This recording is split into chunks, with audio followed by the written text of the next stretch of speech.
You ask Tiger to solve. This deals with linear equations with one unknown. The final result is x equals -17/11. Let's solve it step by step.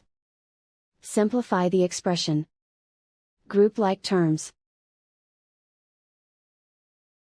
Simplify the arithmetic. Swap sides. Group all constants on the right side of the equation.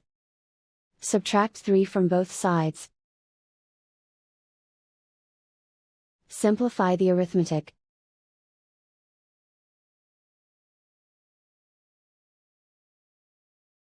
Isolate the x.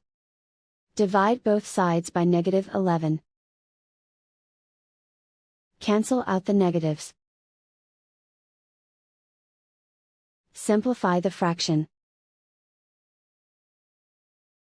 Move the negative sign from the denominator to the numerator. And so the final result is x equals -17/11.